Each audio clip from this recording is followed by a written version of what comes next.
예수님을 왜 믿으십니까? 교회에 왜 오십니까? 예배는 왜 드립니까? 이런 원초적인 질문을 받으면 여러분은 어떻게 답을 하십니까? 우리가 되게 원초적인 질문이지만 이 질문에 대해서 답을 잘 가지고 있어야 되는 것입니다. 여러분은 사람들한테 보라 여기에 진짜 진리가 있다라고 이렇게 확신하게 말하고 계십니까? 나는 진리를 가지고 있고 진리 가운데 살고 있다. 나는 진리를 소유한 사람이다. 이렇게 자신 있게 이야기하십니까? 사람들이 비웃을지라도 우리는 정말 당당하게 이 고백을 할 수 있어야 됩니다. 우리가 사실은 확신을 차고 또 당당한 모습으로 말할 때 상대방은 마음이 이제 처음에는 불편하지만 움직이게 되어져 있습니다. 보라 이 사람이로다 라고 하는 이 빌라도의 이야기 가운데 아주 재미있는 뉘앙스를 느끼는데 빌라도는 보라 이 사람이로다 라고 할 때 이게 확신에 찬 말인가? 그렇죠? 그런 확신에 차 있지 않았습니다. 그러나 오늘 우리가 보라 이 사람이로다 라고 예수님을 향해 말할 때는 전혀 다른 모습으로 이야기하는 것이 됩니다. 그러니까 우리가 보라 이 사람이로다 라고 말할 때 우리는 빌라도와 같은 심정으로 말하지 않습니다. 그렇죠? 그래서 우리는 어떤 이야기를 할 때 특별히 예수 그리스도를 증거할 때는 이 확신을 가지고 있어야 된다라고 하는 거. 그러면 정말 전혀 다른 결과를 또 맞이할 수 있습니다. 본문은 어떤 내용을 담고 있냐면 예수님께서 이제 마지막 십자가에 죽으시기 전에 빌라도 앞에서 재판을 받는 그런 장면입니다. 빌라도가 유대인들에게 이 예수님을 신문한 후에 유대인들에게 데리고 나오면서 이야기하기를 자, 이 사람을 보라. 나는 이 사람에게서 죄를 찾지 못하였다라고 이야기를 합니다. 빌라도 법정에서 빌라도는 3번씩이나 예수님에겐 죄가 없다. 내 양심으로 보기에는 죄가 없다라고 이야기하죠. 요한복음 18장 38절, 또 19장 4절, 19장 6절. 그래서 이 빌라도 법정에서 일어나는 상황 가운데 빌라도는 3번이나 내가 생각할 때는 예수님은 죄가 없는 거 없다라고 강조하는 것이죠. 그러니까 요 순간은 이제 빌라도의 양심이 이제 살아있는 시간입니다. 그러니까 빌라도가 지금 양심이 살아있습니다. 그런데 유대인들은 아주 집요하게 빌라도를 압박하여 예수님을 이제 죽이라고 합니다. 6절과 12절과 15절에 보면은 십자가에 못 박으라고 죽이라고 이야기하는 그런 소리를 이제 보게 되는 것이죠. 그러니까 그러자 이제 이 빌라도의 마음이 아주 흔들리는 장면을 이제 보게 되는 것입니다. 예수님을 십자가에 못 박으라라고 했던 사람들은 예수님이 예루살렘에 입성할 때 호산나 호산나 하면서 예수님을 환호했던 그 같은 사람입니다. 다른 사람들이 아니라 같은 사람이 처음에는 예수님을 호산나 우리의 구원이라고 이야기하였지만 이제는 예수님을 십자가에 못 박고 죽이라 반역자라 이렇게 이야기하고 있는 형국을 보게 됩니다. 이 장면 하나만으로도 우리에게 많은 생각을 하게 합니다. 이 부패한 사람은 어떻게 변할지 모르는 그런 죄성을 다 가지고 있다라고 하는 것이죠. 이들이 이렇게 이야기한 것은 이들이 탐욕으로 가득 차 있기 때문에 그렇습니다. 탐욕이 이들의 영안을 다 가렸기 때문에 예수님을 십자가에 못 박아라고 이야기하는 것입니다. 빌라도는 예수님을 풀어주려고 참 노력을 하였습니다. 그러나 결론은 결혼에 굴복하여 예수님을 이제 십자가에 내어줍니다. 10절과 12절이 이제 그런 장면을 살펴보고 있는 것입니다. 빌라도는 예수님이 아무 죄가 없음을 확신하였습니다. 아무리 봐도 이 사람은 죄가 없다라고 하는 사실을 알고 있었습니다. 그러니까 이 빌라도 법정은 종교 법정이 아니지 않습니까? 일반 법정이에요. 그러니까 일반 법정에서 예수님이 죄가 없음 무죄 선언이 이제 확정된 겁니다. 그러니까 빌라도가 선언만 하면 돼요. 죄가 없다라고 하면 되는 것입니다. 그런데 빌라도는 이런 분명한 판결, 그러니까 우리식으로 하면 팩트를 부정하고 정치적 결단을 하게 되는 것을 이제 보게 되는 것입니다. 빌라도는 예수님을 유대인의 왕이라고 이제 불려줍니다. 이거는 되게 의미 있는 거예요. 그러니까 빌라도는 이게 어쩌면 이게 매우 비웃는 표현으로 이야기하였을지 모르겠는데 너희들이 왕 아니냐라고 이야기하였지만 이거는 매우 중요한 하나님의 섭리 가운데 일어난 일이죠. 예수님은 누구죠? 왕이십니다. 유대인은 왕으로 오셔야 됩니다. 그래야지 바로 구약에서 말씀하셨던 그 선지자가 되기 때문에 그렇습니다. 그러므로 이 빌라도의 입을 통하여서 예수님을 왕이라 이렇게 고백하게 하신 것입니다. 그런데 이 이스라엘 백성들은 이러한 이 빌라도의 이 말에 대하여서 아주 격렬하게 저항을 합니다. 이스라엘은 가이사 외에는 우리에게 왕이 없다라고 말합니다. 그러니까 참왕이 왔는데 거짓 왕을 자신들의 왕이라 이야기하는 것. 참왕이 왔는데 그 왕을 배척하고 거짓 왕을 자신들의 왕이라 말하고 있는 유대 종교 지도자들의 모습을 눈여겨보아야 됩니다. 도대체 이들은 왜 이렇게 되었을까? 탐욕이 이들을 지배할 때 이들의 눈에는 하나님의 진리가 보이지 않습니다. 다 자기 욕망에 빠져 있으면 하나님의 말씀이 보이지 않습니다. 그러니까 하나님의 말씀이 보이지 아니하면 가장 크게 보이는 건 역시 자기의 욕망이겠죠? 그 욕망의 눈으로 가려져서 나타나는 현상을 보게 되는 것입니다. 우리에게는 왕이 없고 가이사가 우리의 왕이다. 어떻게 유대인의 왕이 가이사가 되겠습니까? 그러니까 이 참 자신들이 독립운동을 위하여서 끔찍한 시간을 보냈음에도 불구하고 이 시기에 와서는 가이사를 우리의 왕이라 그러는 거예요. 얼마나 탐욕이 무서운지 아시겠죠? 이 탐욕은 진리를 아주 가볍게 여기고 하나님의 일하심을 아주 무시하는 그러한 자리에 이르게 되는 것은 이제 보게 되는 것입니다. 이러한 이스라엘 유대인들의 외침은 빌라도를 압박하기에 충분하였습니다. 그래서 빌라도는 결국 예수님을 십자가에 못 박도록 제사장들에게 이제 넘겨주었습니다. 이게 이제 예수님께서 빌라도의 법정에서 보여준 마지막 장면이라고 할 수가 있습니다. 근데 우리가 이 빌라도의 이 법정의 이 마지막 장면을 보면 매우 의미심장한 영적인 교훈을 얻을 수가 있습니다. 그 교훈의 첫 번째는 우리가 이 장면을 보면서 배우는 건데요. 하나님의 말씀이 들릴 땐 참 은혜 받을 때고 순종의 시간이다라는 거예요. 하나님의 말씀이 들려질 땐 정말 은혜의 시간이고 그리고 그 순종해야 될 그 시간입니다. 이거는 이제 명제란 말이에요. 근데 이 법정에서 한번 생각해 봅시다.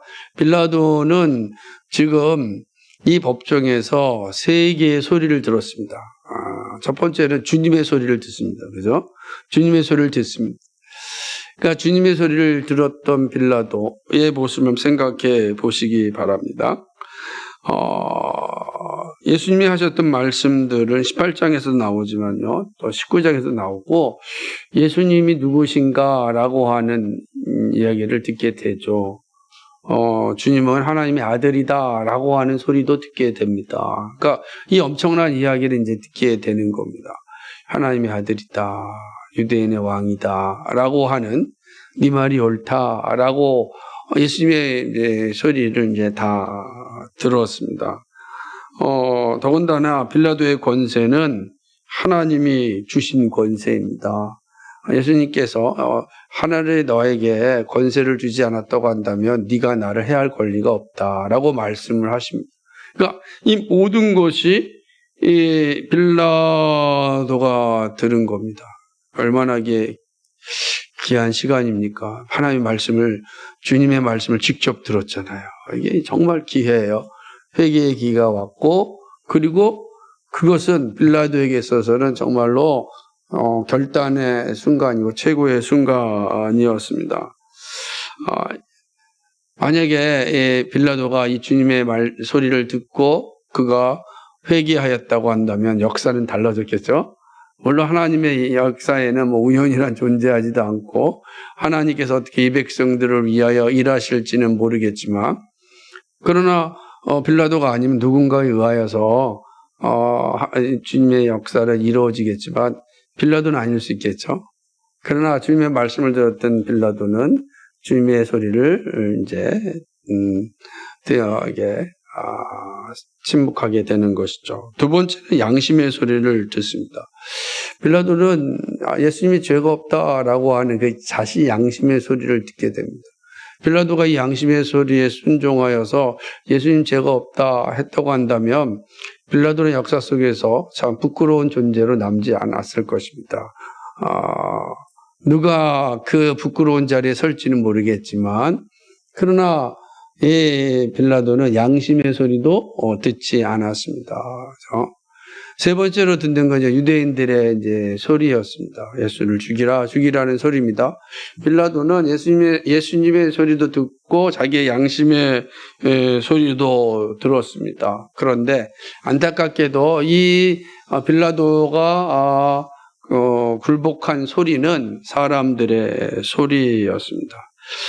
예수님을 십자가에 못 박아야 한다고 하는 그러한 유대인들의 소리를 들었습니다. 빌라도는 죄 없는 예수님을 사람들의 거센 그런 어떤 소리에 유죄로 이제 판결을 합니다. 그 내어주는 거죠. 그러니까 죄가 없으면 풀어줘야 되지만, 그러나 그는 자기를 향하여 말하기에 나는 이 사람이 죄 없다고 생각하니까 나는 이 사람에 대해서 어떠한 그 결정도 하지 않았다라고 손을 씻는 이 참으로 어떻게 보면은 지도자로서의 그 어떤 자격도 없는 사람이죠. 그런 모습을 가지고 있습니다. 예수님을 풀어주면 가이사의 충신이 아니라라고 하는 소리는 이 빌라도로 하여금 예수님의 소리와 양심의 소리를 전부 다 이렇게 가두게 하였습니다. 듣지 못하게 하는 거죠. 가이사만이 우리의 왕이라는 함성 앞에 빌라도는 자신의 양심도 주님의 말씀도 다 포기하였습니다. 그러니까 사람의 소리에 굴복하고 마른 것입니다. 빌라도가 이런 소리를 들었던 것은 그가 진리가 아닌 탐욕의 소리에 탐욕의 소리가 빌라도를 지배하였기 때문입니다. 생각해 보십시오. 만약 예수를 풀어주면 당신은 충신이 아니다 라고 하는 이 소리가 가이사에게 들어갔다고 한다면 어떻게 됐겠습니까? 그는 자기가 가진 모든 지위와 권세와 권한을 다 박탈당했을 것입니다. 그러지 않아도 빌라도가 상당히 좀 어려운 상황에 있는데, 이 문제가 로마의 황제의 소유에 들어가서 문제가 일으킨다면 자기가 앞으로 가야 될 이 앞길에 있어서 큰 장애물이 되는 것입니다. 그러니까 이 유대 종교인들의 유대인들의 소리에 자신의 양심도 그리고 주님의 소리도 다 버리고 말았던 것입니다. 결국은 사람의 소리, 탐욕의 소리에 빌라도는 굴복하였습니다. 그러니까 유대인들도 탐욕의 소리로 이렇게 유혹하였고, 또 이 빌라도는 그 소리에 무너지고 말았던 것입니다. 여러분, 이런 장면을 잘 보게 되면 사단이 하는 일이 무엇인지를 우리가 잘 알 수가 있습니다. 사단은 과거나 현재나 미래에나 같은 방법을 사용합니다. 이 예수님을 죽이려고 했을 때 사용했던 그 방법은 오늘도 동일하게 사용되고 있다라고 하는 것이죠. 사단이 세상을 통하여 우리에게 집요하게 달려드는 것은 바로 하나님의 소리를 듣지 못하게 하는 것입니다. 바쁘게 살게 함으로써 하나님의 소리를 듣지 못하게 합니다. 혹은 부유한 삶을 살게 함으로써 하나님의 소리를 듣지 못하게 합니다. 분주한 삶을 살게 함으로 하나님의 소리를 듣지 못하게 하는 것이죠. 그 하나님의 소리를 듣지 못하게 하는 온갖 수단과 방법을 사단이 다 사용하는 것 아니겠습니까? 하나님의 소리를 우리가 듣지 못하면 그 다음엔 우리는 사람의 소리에 굴복당합니다. 하나님의 소리를 듣지 못하면 사람의 소리가 우리를 지배하게 되어져 있습니다. 문제는요, 우리의 양심도 이 여론에, 사람의 소리에 흔들리게 된다라고 하는 사실입니다. 사단이 하는 일은 이렇게 우리로 하여금 하나님의 소리, 하나님의 말씀을 듣지 못하게 합니다. 반면에 성령이 하시는 일이 뭐겠습니까? 말씀을 듣고 가까이 하게 하는, 성령이 늘 하시는 게 뭐예요? 예수님께서 내가 가면 너희에게 보혜사가 올 것이다 그랬잖아요. 보혜사, 성령이 오시면 하시는 일이 뭐라 그랬습니까? 진리를 깨닫게 한다죠. 하나님의 말씀을 잘 깨닫게 하는 게 바로 성령이 하시는 일이죠.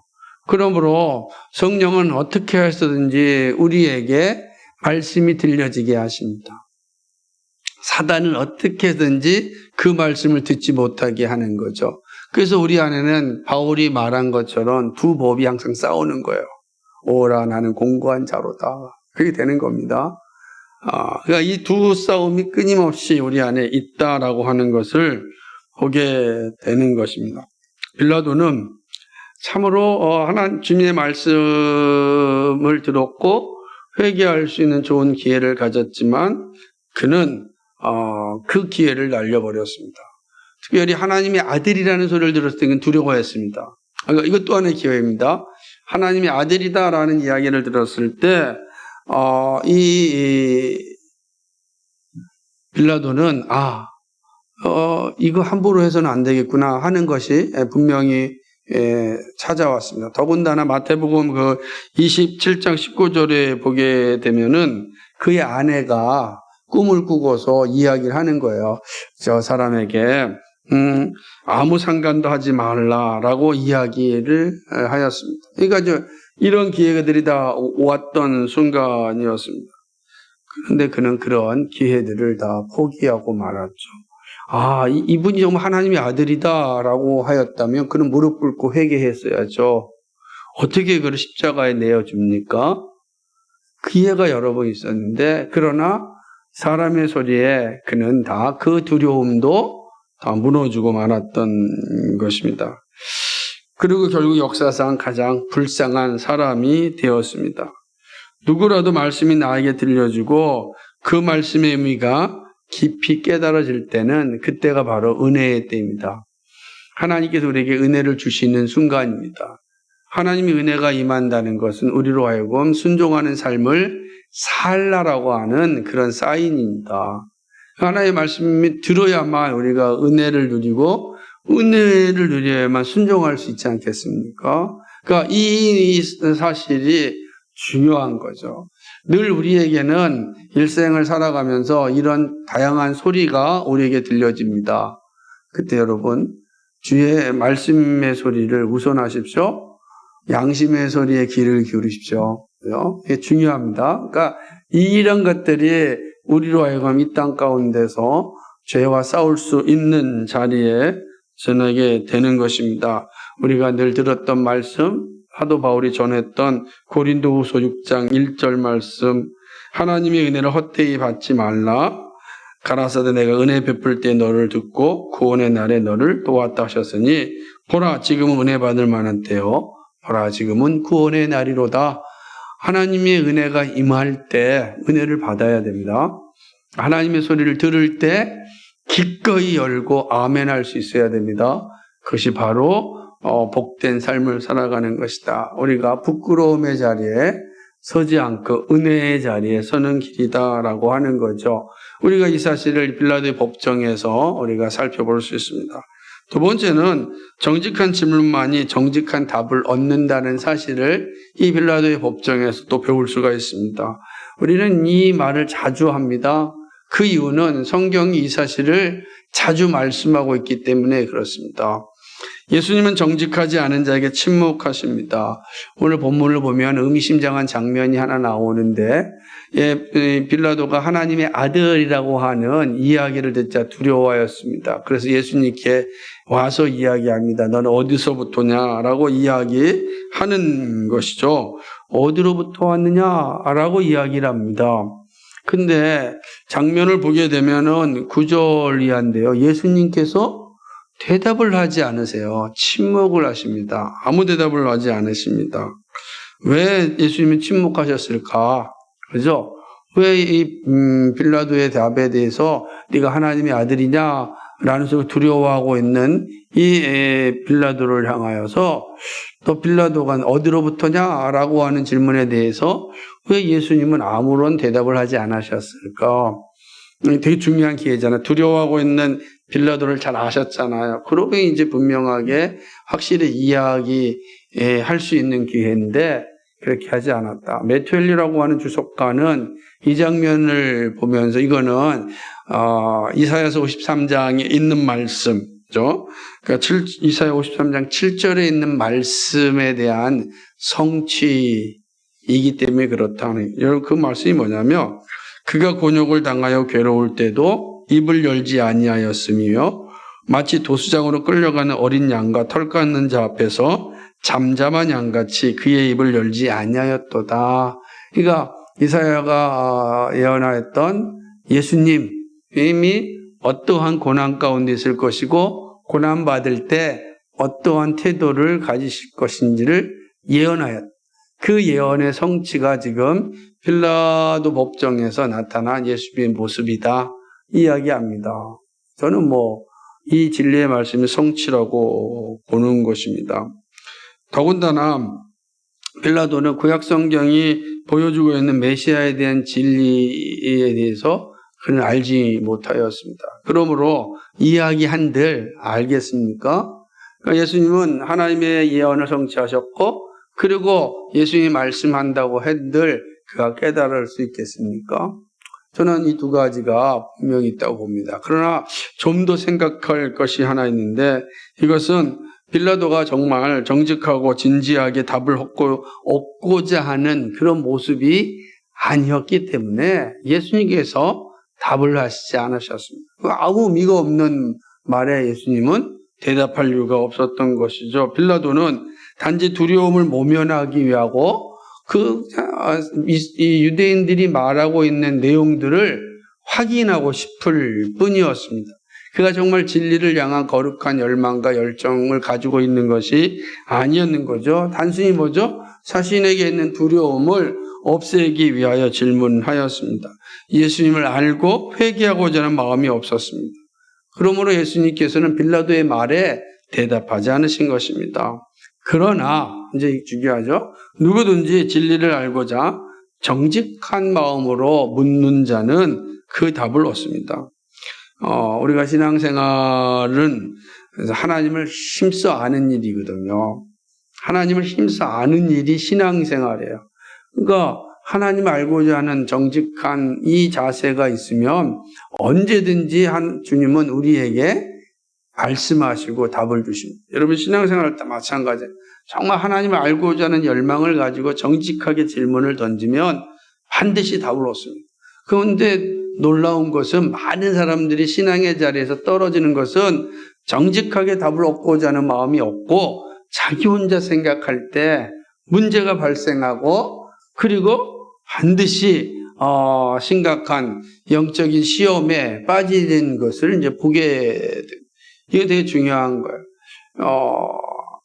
그러니까 정말 우리 주님은 정직하게 또 그 하나님을 알고자 하는 열망이 있는 자들에게 하나님은 반드시 대답을 하십니다. 정직한 질문에 정직한 대답은 이거는 우리가 늘 듣고 우리 안에 늘 기억을 해야 돼요. 그러니까 우리의 기도도 사실은 이 정직한 질문에 있거든요. 하나님 앞에 기도할 때도. 그럼 하나님께서 정직한 답을 주신단 말이에요.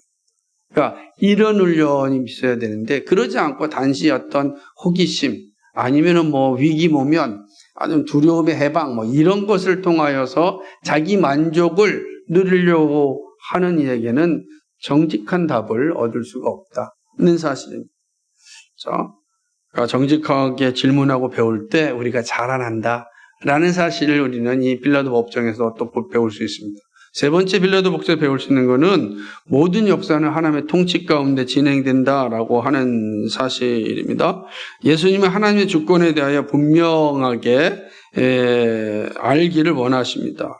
그러니까 모든 주권은 다 하나님의 이 권한에 있는 거지 사람이 취하는 게 아닙니다. 빌라도가 오해하고 있는 것이 이것이었습니다. 예수님이 침묵하니까 빌라도가 한 말이 무엇입니까? 야, 내가 너를 놓아줄 권세도 있고 너를 십자가에 달리게 할 권세도 있다라고 이야기를 합니다. 이건 뭐죠? 빌라도의 정직한 마음이에요. 그죠? 야, 나는 너를 이게 십자가에 달리게 할 수 있고 그리고 나는 너를 풀려나기도 할 수 있다라고 하는 거죠. 그저 예수님이 바로 대답을 하십니다. 뭐라고 얘기하십니까? 그 말씀이 이야기하는 것인데 11절에 보니까 예수께서 대답하시되 위에서 주지 아니하셨다면 나를 해할 권세가 없다. 그러니까 지금 네가 나를 풀어주기도 할 수 있고 십자가에 달리게도 할 수 있다고 하는데 그 권세가 너한테 있는 것이 아니라 하나님이 주신 거다. 다시 말하면 뭐죠? 지금 내가 십자가를 지는 거는 하나님의 뜻을 이루기 위함이다는 것이죠. 그러니까 이게 분명히 선언하는 겁니다. 그러면서 이야기하기를 내게 넘겨준 자의 죄는 더 크다라고 이제 말씀하는 것이죠. 그러니까 유대인들의 죄가 얼마나 큰지. 그러니까 이 빌라도보다도 유대인들의 죄가 훨씬 크다라고 하는 선언하는 장면을 잘 기억하고 있어야 됩니다. 그러니까 예수님의 이 말씀에서는 우리는 두 가지 생각해야 돼요.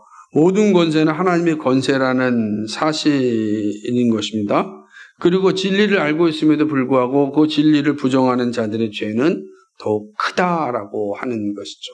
그러니까 빌라도에게 분명히 모든 권세 하나님의 권세다라는 선언하는 거예요. 또 유대인들을 향해서는 그들은 이 예수님이 선지자이고 구약이 말하였던 그 선지자이고 그리고 예수님의 모든 이적을 통하여서 이스라엘 백성들이 하나님의 아들이다라고 고백하지 않았어요? 그럼에도 불구하고 자신의 권세와 탐욕을 위하여서 이 예수님을 십자가에 못 박히게 한 자들, 진리를 알면서도 진리를 부정한 자들의 죄는 더 크다라고 이야기하는 것입니다. 하나님은 분명하게 이 모든 역사의 통치 가운데 이 사실을 선명하게 말씀해 주고 있습니다. 우리가 항상 살면서 기억해야 되는 것은 우리의 삶의 모든 것은 하나님의 주권에 달려있다라고 고백하는 거야. 하나님의 섭리가 우주를 움직이시고 하나님이 주셔야 모든 것을 할 수 있다라고 하는 것입니다.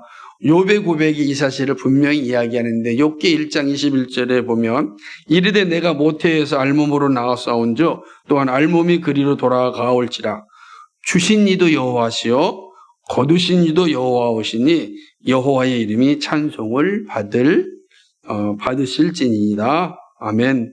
주신 이도 여호와시고 거두신 이도 여호와십니다. 그러니까 모든 것이 하나님의 섭리요 주권에 있다라고 하는 거예요. 그래서 믿음의 선배들은 한결같이 고백하기를 나의 나된 것은 하나님의 은혜다라고 한 것입니다. 하나님의 은혜를 고백한다면 우리는 날마다 하나님을 의지해야 됩니다. 여러분 하나님의 손을 떠나서 살려고 하지 마십시오. 그건 멸망으로 가는 길입니다. 하나님의 손을 의지하면 하나님이 끝까지 인도하여 주십니다. 이것이 우리가 이 빌라도의 법정에서 배워야 될 것입니다. 모든 역사는 하나님의 통치 가운데 있다. 하나님의 손 가운데 있다. 이 사실이 분명하다면 우리가 할 일이 뭐예요? 늘 하나님의 통치를 받고 하나님의 손을 붙잡고 하나님의 손안을 의지하며 살아가는 것이다는 사실이 볼 수 있습니다. 시간이 됐지만 그래도 마지막 네 번째 이 빌라도 법정에서 배울 수 있는 교훈은 매우 탐욕은 집요하게 사람을 죄의 종으로 만든다는 사실입니다. 첫사람 아담과 하와가 하나님같이 되려는 이 탐심에 무너졌습니다. 탐심은 우상숭배입니다. 우상숭배로 말미암아 이 땅에 죄가 들어왔고 죽음이 들어왔습니다. 탐욕은 타락한 인간에게 더욱더 집요합니다. 이 탐욕, 이게 무너져야 되는 거예요. 그래야지 이 세상에 평화가 오는 겁니다. 그런데 탐욕, 죄로 인하여 부패한 인간이 탐욕을 이길 수 없잖아요. 이 탐심을 이긴 분이 누구십니까? 예수 그리스도입니다. 그러니까 인류 역사상 탐심을 이기신 분은 예수 그리스도 한 분이십니다. 그죠? 그가 시험을 통하여서 모든 탐심을 이기셨습니다. 그럼 우리가 탐심을 이길 수 있는 힘은 우리에게 없고 누구에게 있다? 예수 그리스도에게 있는 것입니다. 예수 그리스도를 붙잡고 예수 그리스도께서 우리로 하여금 탐욕을 이기게 하시는 것입니다. 하나님은 빌라도와 유대인들의 모습을 통하여 우리에게 분명하게 하고자 하는 말씀이 있습니다. 그것은 이거예요. 탐심은 구원의 진리에서 멀어지고 진리를 배척합니다. 이러한 탐욕이 무서운 것은 문제는 집요하다는 거예요. 얼마나 집요한지 몰라요. 유대인들과 빌라도는 이 집요한 탐심에 무너졌습니다. 이제 우리의 차례입니다. 세상을 향한 탐욕은 타협의 대상이 아니라 제거의 대상입니다. 욕심이 잉태한 지 죄를 낳습니다. 그리고 죄는 사망에 이릅니다. 탐욕을 이기는 길은 우리에게 없어요. 우리에게는 없어요. 탐욕을 이기는 길은 주님께 있습니다. 주님의 소리를 들어야 됩니다. 주님의 소리가 늘 내 안에 살아있을 때 탐욕을 이겨낼 수가 있는 것입니다. 이 세상 모방 욕망을 이겨낼 수 있는 것은 주님의 소리가 우리 안에 들려져야 됩니다. 그래서 주님의 소리를 듣는 자리에 항상 있어야 되는 것입니다. 그리고 주님의 소리를 들었다면 우리는 삶의 현장에서 늘 이 입술로 고백해야 됩니다. 예수님은 나의 주님이십니다. 이 분명한 고백이 우리 안에 늘 살아있을 때 비로소 탐욕을 이길 수 있는 힘이 되는 겁니다. 우리에게는 없다는 거죠. 그래서 우리가 예수님에 대한 고백, 예수님의 소리를 듣는 일이 게을러지면 반드시 우리는 이 탐욕의 지배를 받습니다. 온갖 지배를 다 받게 되어 있습니다. 사랑하는 여러분, 탐욕과 싸워 이길 수 있는 믿음이 되기를 간절히 소망합니다. 말씀을 맺습니다. 빌라도는 보라 이 사람이로다 라고 말합니다. 빌라도가 죄 없다고 고백한 이 사람은 누구입니까? 이 사람은 누추한 옷을 입고 사람들의 웃음거리가 되고 죽음을 기다렸습니다. 그죠? 이방인에게 모욕을 당하고 계신 분입니다. 그러나 죄가 없으신 분입니다. 나를 위하여 죽으신 분입니다. 이분은 바로 예수 그리스도입니다. 믿는 자에게 구원을 주시는 분입니다. 빌라도는 외형만 보았습니다. 그러나 우리는 예수님의 은혜를 봅니다. 우리에게 오늘 주신 이 말씀을 통하여 여러분 예수 그리스도를 늘 바라볼 수 있기를 바랍니다. 우리를 구원하시고자 십자가에 죽으신 예수님을 고백하십시오. 십자가에 죽으시고 3일 만에 부활하신 예수님을 고백하십시오. 그리고 장차 우리의 구원을 위하여 이 땅에 오실 재림하실 예수님을 고백하십시오. 그리고 날마다 그 예수님을 믿는다고 우리가 확신하며 고백할 때 우리 안에 주님이 주시는 놀라운 은혜가 넘쳐날 것입니다. 주님, 저는 예수를 믿습니다. 정말 이 고백이 우리를 떠나지 말아야 됩니다. 우리가 빌라도 법정에서 일어난 이 사건들을 통하여서 다시금 예수 그리스도를 깊이 묵상하고 그 예수 그리스도를 바라보고 그 예수 그리스도와 함께 우리의 남은 생애를 끝까지 동행하는 그런 은혜가 여러분 가운데 넘치기를 주님의 이름으로 축복합니다. 거룩하신 하나님 아버지, 고맙고 감사를 드립니다. 오늘 이 빌라도 법정에서 일어났던 이 말씀을 통하여 우리 자신을 다시 한번 살펴보았습니다. 하나님 은혜의 자리에 바르게 서서 진리 가운데 서서 살아가는 저희들 되게 하여 주옵소서. 감사합니다. 예수 그리스도의 받들어 기도하옵나이다. 아멘.